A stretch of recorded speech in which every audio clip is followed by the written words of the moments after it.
Allez, c'est parti. Concentrez-vous. Imaginez que l'on s'écarte quelques minutes des débats internet et que notre ego soit mis de côté. Quand on s'écarte de cette addiction de savoir à tout prix qui a raison, quand on s'écarte de cette volonté de fermer le clapet à tous ces penseurs différents, et que l'on s'intéresse cette fois-ci plus en profondeur à une seule chose, juste à l'humain, à ses émotions, ses peurs. Que reste-t-il ? Quand on s'ouvre aux gens, quand on s'y intéresse un peu plus, on se rendra compte qu'il y a en fait beaucoup moins d'abrutis qu'on ne le pensait.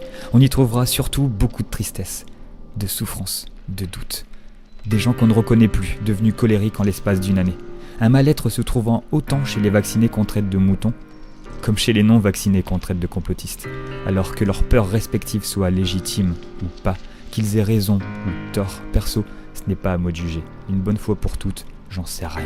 Ça reste des êtres humains, avec leurs forces, leurs fragilités, leurs croyances. Ça fait partie de la vie. Il y a quand même une vérité avec laquelle on ne peut qu'être d'accord. C'est que la souffrance de celui ou celle qui la vit est tout de même bien réelle. La question importante que j'aimerais alors vous poser est toute simple.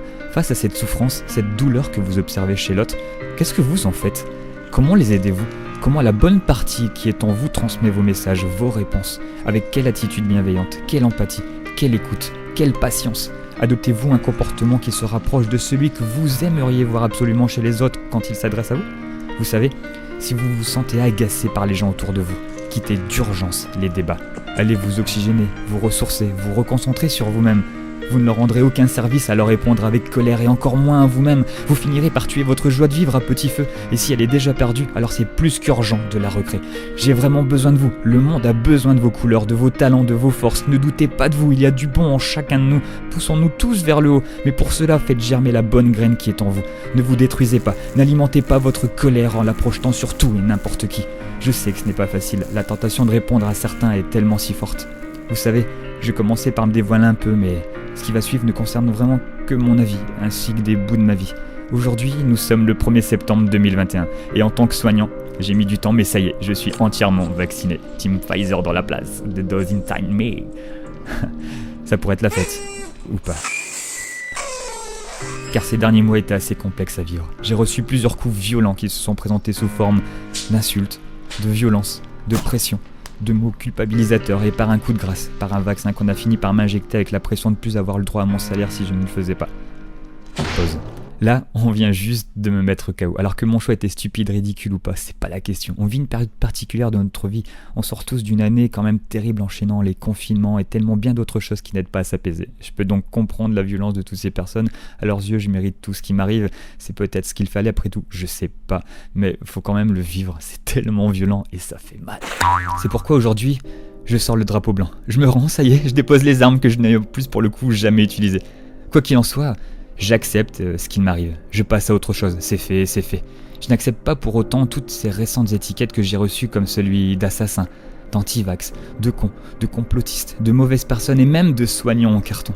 Pour la simple et bonne raison que je sais que durant cette période, j'ai toujours respecté 1. Le confinement. 2. Les gestes barrières. 3. Le port du masque. 4. Les règles d'hygiène et d'asepsie. 5. L'humain et tous mes patients dans leur globalité ainsi que leur choix.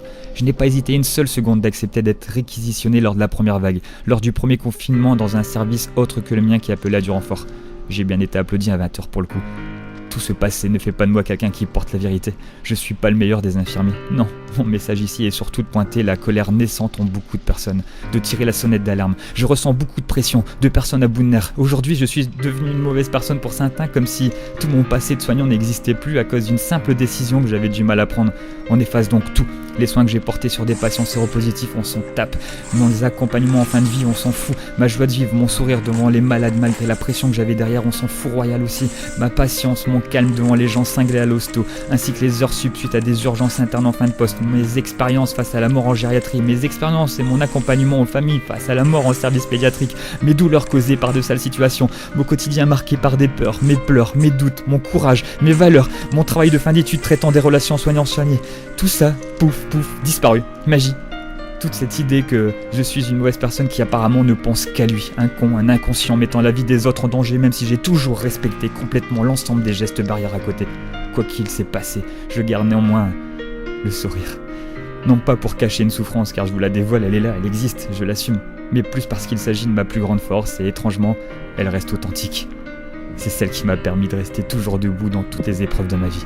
Et je sais qu'elle peut être une force aussi pour l'entourage que je côtoie. Après tout, ne dit-on pas, ne laissez pas le monde changer votre sourire, mais laissez votre sourire changer le monde. Le sourire a une telle force. La seule façon de réunir tout le monde ne se fera pas en un jour. Cette vidéo n'est qu'un prélude. Aujourd'hui, je suis totalement vacciné. Voilà. Et la suite maintenant, c'est quoi? Que devons-nous faire? Par quoi commencer? Vous qui prenez le hashtag protéger les autres grâce au vaccin, si vous avez vraiment cette envie, ce cœur de protéger l'humain au point d'être fier de l'afficher sur le net et de le crier haut et fort partout, sachez que si c'est le cas et que ce n'est pas juste une fausse image que vous vous donnez, alors c'est très noble. Je ne peux pas dire le contraire. Merci beaucoup. Sachez que j'ai donc besoin de vous maintenant, autant que ceux non vaccinés qui continuent à encaisser grave et qui continuent malgré tout d'offrir leur joie de vivre, de rayonner pour donner de la joie autour d'eux. Vous méritez l'un comme l'autre énormément de respect. À vous tous, si vous avez un réel cœur, vous ne direz donc pas le contraire et vous serez d'accord avec moi. Protéger les autres, ce n'est pas que des gestes barrières, ce n'est pas qu'un vaccin. C'est respecter les gens, stopper la critique, d'aller à la rencontre de tous, chercher à les comprendre, les aider, leur transmettre un sourire, votre joie de vivre, leur faire aimer la vie pour un avenir meilleur.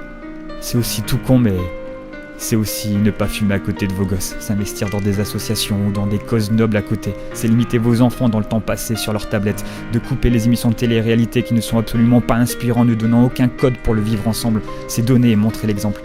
Protéger les autres, c'est surtout dans les gestes du quotidien, alors protégez-vous aussi les autres dans ces autres domaines. Aujourd'hui c'était un appel du cœur, il est temps de briller pour les autres. Commençons par nos plus fragiles, c'est-à-dire ceux qui ne croient plus en rien. Luttons contre cette tristesse et offrez-leur le sourire qu'ils perdent petit à petit. Colorez ensemble ce monde, je vous en supplie.